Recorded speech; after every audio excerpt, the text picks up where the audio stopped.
Have you heard about companies sending people to live on Mars? 250,000 of us applied worldwide, and we're down to 600 now in the running for it. It's a Dutch company. They're called the Mars One Corporation, Mars One Project. We obviously plan on building a colony there. That is the idea of it all, starting a new life out there. It takes 3 years just to build something in old, doesn't it? Well, you'll have to be like in something airtight, won't you? You'll have a spacesuit on to move about.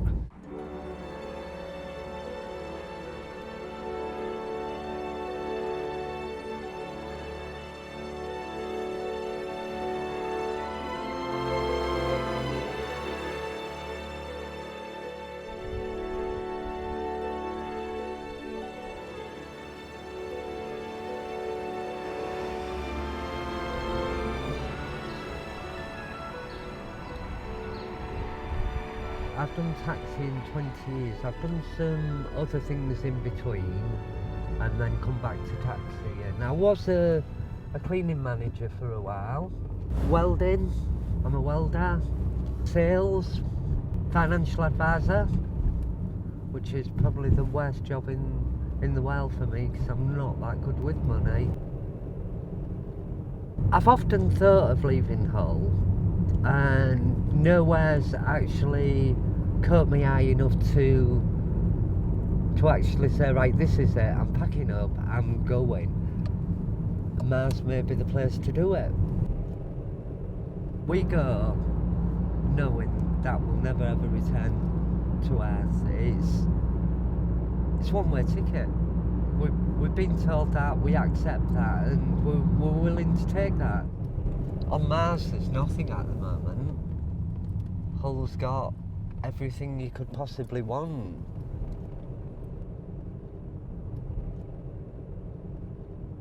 I've read it in paper, yeah. You've read about There's me in the paper, a lady yeah? taxi driver that's going to Mars. That- Oh, really? Yeah. Are you that lady taxi driver? I certainly am, yeah. Really? I want to go. You want to go to Mars? Well, maybe not as much as you, but If we can go and we can start to change things on Mars so it's habitable, that will become a possibility. People will be able to go to Mars. yeah. Just to visit.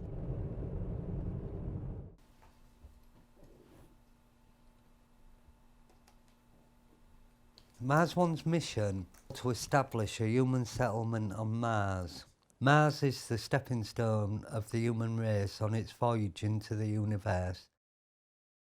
From what I can gather from Dr. Norbert Kraft, who is the chief clinical psychologist for Mars One, there's 100 of us going through to the next stage. I'm praying and hoping that I've done enough for them to see I am psychologically strong enough to do that. I can't afford to go to the gym. I can't afford the time out to spend an hour, 2 hours, whatever, at the gym a day. So I'll do what I can. Once I'm in the training, I do not have to go to work as a taxi driver for 14, 16 hours a day.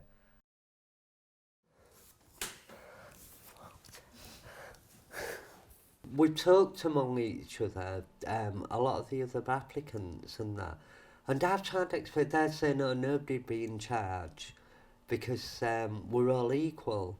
But unfortunately, the human race has always fought to be the leader.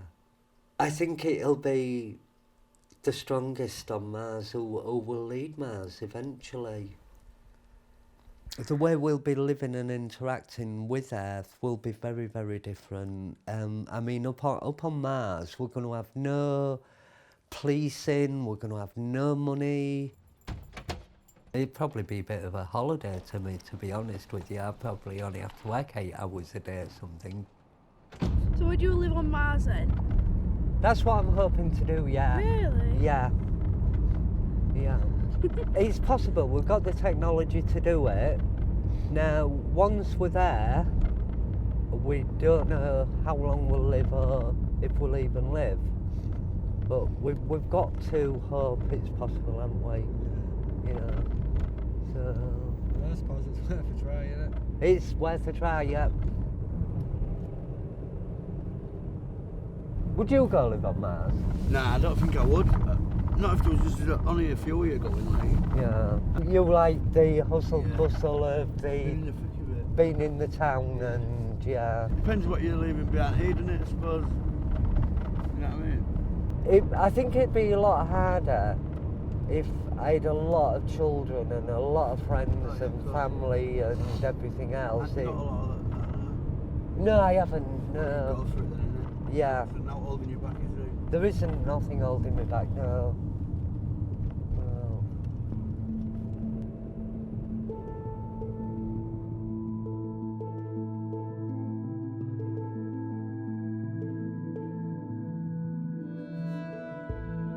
One of the things that I do face with going to Mars is I'm going to have to stop hormones. Breast implants would be quite nice if I could get away with them, because once I stop hormones, my breast will start shrinking. If I'd have sat back when people was telling me you'll never live successfully as a woman, if I'd have thought, oh yeah, they're right, you know, yeah, I'd have still been sat here as Les. This miserable existence as a man. Just check and see who's going to be out tonight. It's nice to let my hair down now and again. It's alright being all serious and everything at work and obviously for the Mars One project, but everybody needs to let their hair down at some time or other. I think you've got to be able to walk in. When you walk in the club or the pub to turn people's heads, if you can't do that, you're wasting your time really, aren't you? So hopefully we will have some clothes of some description there. We won't be in a spacesuit all the time, will we? So, yeah, okay, I'm not going to glam up for a night out, but I don't even suppose there'll be alcohol there, so we won't have to worry about that anyway. As I've said before, I think the main thing is going to be survival. It was really hard growing up, because like my friends was mainly girls and everything, and when their bodies and everything started changing and man started changing, but it wasn't changing like theirs. Man was getting manly, they was getting female. I'm looking and thinking, my God, this isn't happening. It was a scary, scary time, very scary. I didn't feel like a boy whatsoever. Anybody stuck in the same situation, it's believe in yourself, do it for yourself, nobody's going to give you it. I just got rid of everything of my male self, threw it all away and started living as Melissa from that day. There's been some great titles on me. Blunt scissors cops. I budged my drunken sex swap up. Cabby Melissa hopes to book a cab to Rad to Mars. I'm selling my virginity. Oh my God, I hacked off my dangly bits. Do you find that funny, or do you find Oh, I find it really funny, yeah. What their headline is, I'm not bothered, because as long as it gets the readers, it doesn't matter. They can say what they want.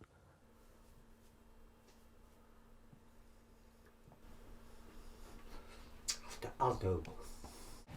I think we got everything. Lippy. No, we haven't. Body spray.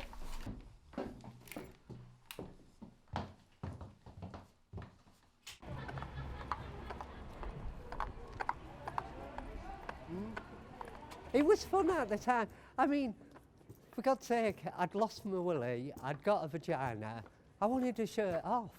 So I did show it off. And I was proud of what I'd got. I was the one who dared to get up there and get everything off. They stood there dancing in the knickers and the pants. I didn't. I stripped the lot off. I was naked totally. As they'd say, bollock naked. So, even though I didn't have any more bollocks, you know, they'd gone, but who doesn't have a past? You'd be boring without a past, wouldn't you? So, we're going this way.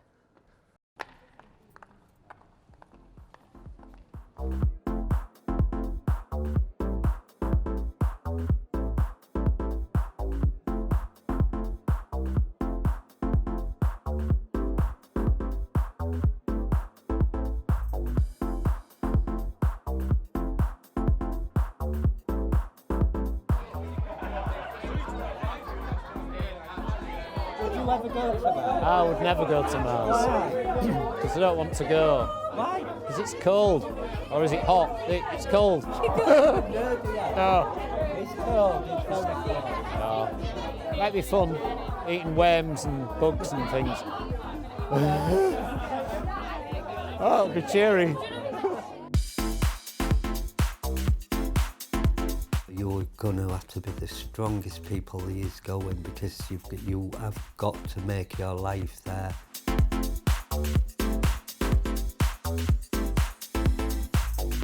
Whoever steps on Mars first, they're going to be remembered forever for what they've done.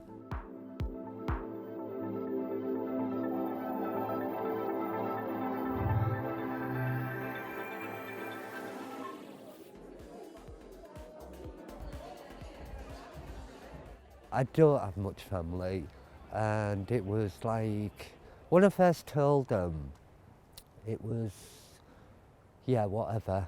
What's this crazy thing, you're scheming now? I don't have a fear of death anymore. I'm not afraid to die. And I'm definitely not afraid to die trying to get my dreams either. I'm going to make that mark on mankind, doing something that nobody's ever done before.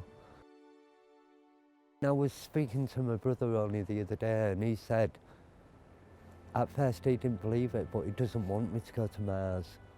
You know, he'll miss me and things like that. So I think, in all seriousness now, people are starting to believe it, and first transgender on Mars, that's big news.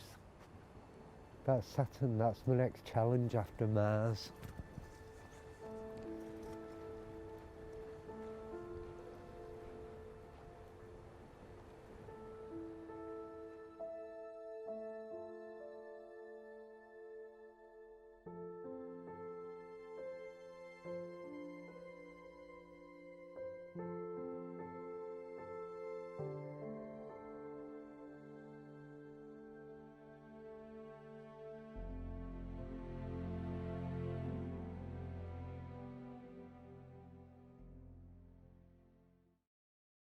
Yeah, I'm shortlisted for it, and hopefully I may be going to live on Mars. So. I don't think it'll be in a few years. It'll be more like 2050. Well, No, not when the robots come. They're planning on 2023, so it's not that far away. No, if you're saying about 200 years, then I believe you. Yeah. Not 3. Keep watching this space, because fingers crossed. Right then, come on. Thank you for your time again.